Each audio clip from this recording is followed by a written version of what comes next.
I want to give a shout out to Bruce Wayne and Avocado Girl and pretty much anyone who ever gives me feedback and follows me and listens to me in general. I'm about to throw the phone out the window because I've done this video like twice and it keeps timing out and then there's no memory on the phone and I got pissed off, but you know what? Fuck it. I just realized tonight, I keep trying to do this strip club joke and I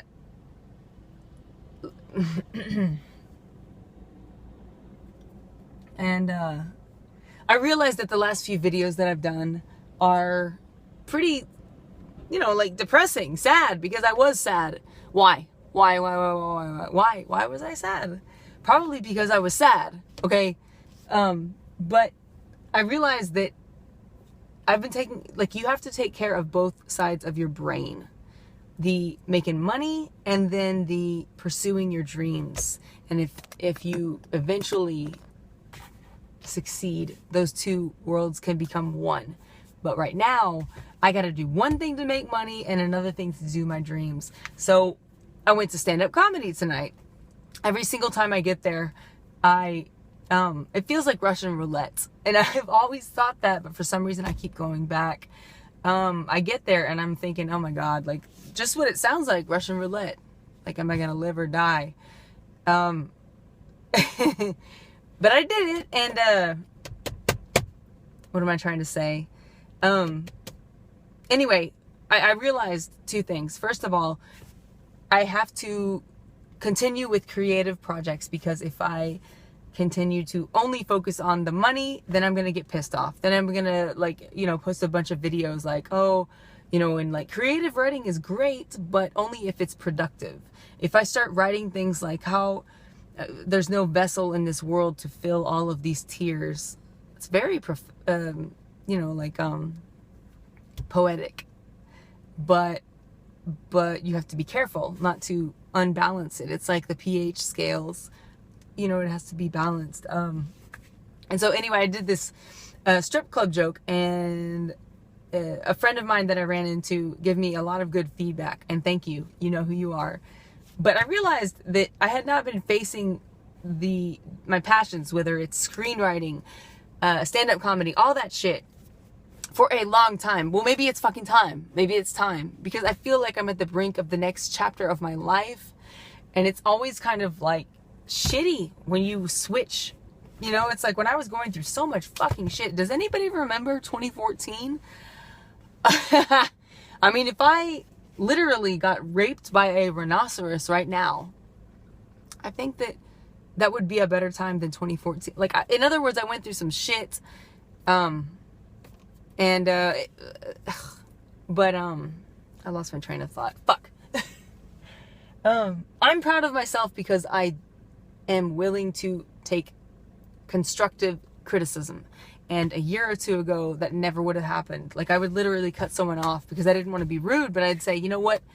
I'm glad that you have an opinion on the set that I just did, but just write it down. I can't do this right now. And they would be like, no, I'm just trying to help. And I would say, you know, I can't, because people do not understand the harmful effects of psychological abuse, and it's so much worse, like, than getting hit in the face. But whatever, all of that aside, I realized in the set, I make it sound like I'm a bartender, and then he said, well, okay, first of all, I know that you're not a bartender. I know that you're actually the stripper at the strip club. And I'm like, well, yeah, because you know me. And he said, but the thing is, in your set, it sounds like you are speaking for them, but you're not them. So that's a little confusing. What you could do is this and this and this.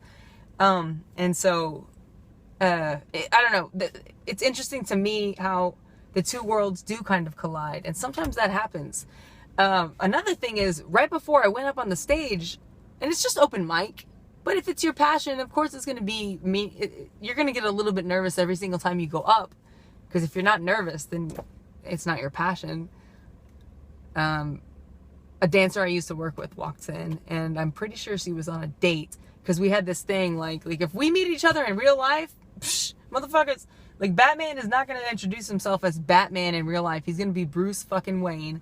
And shout out to Bruce Wayne. I think that's what inspired this whole video. I love you, Bruce Wayne, and I love your comments, and thank you for following me. But he said, yeah, so, fuck. I think I just saw somebody that's totally thrown off my concentration. What the fuck was I saying? I need a fucking secretary. Also, shout out to, Avocado Girl. I love you, girl. But he said, yeah, so the other thing that's confusing is when you talk about, like, oh, it sucks when people say, what's your real name? Because, like, I know what he was trying to say. Like, maybe, like, tie it down, make it, simplify it. And that would all be easier if I would focus more on my passion and like, I'm trying to balance these two worlds. I'm so frustrated right now because everything in my mind makes so much sense, but I don't know that I'm a little tired, and plus I went to the fucking gym and I hate the gym. I don't know if this is making sense right now. Whatever. I guess I'll just like wrap it up before the fucking camera's like times out, or before the security guard comes up and gives me triggers and flashbacks, because I don't like when people bang on my window. It reminds me of bad memories. I got so many stories, y'all. Even the times when I'm complaining about work and stuff. Like this dude that he's got like this motorcycle gang or something the other day. And then one of the girls that I work with, I told her sort of where I live, and somehow she followed me home, and she's like, oh, I heard you have a better rate. Can you just send me a photo of yourself? And also, what's your bra size? How tall are you? And I'm like, why do you need a photo of me? She goes, oh, I just want to show it to a friend. I mean, come on. What do you think? It's probably her pimp. Like, she's from Cuba and she doesn't speak any English. I mean, I love the girls to death, but I need to stop being so naive, and I need to be more careful with who I tell people personal information. I could write, like, people keep saying, you need to write a book. And I'm like, why the fuck would I write a book when I could put it on the screen? Anyway, what I realized is that I had been getting so angry at work. And it's good that I'm focusing on work, because in 2014, that was a cunt of a year. A lot of shit that I've been through is a cunt of a time. But that's because I was focusing only on my passion and making no money. That means zero power. That means, like, I don't have a home. I don't have a car.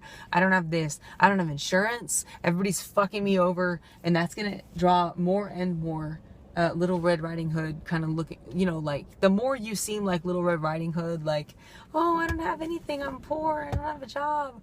Oh, hey, girl. Yeah, look, I'm going to introduce you to my sister.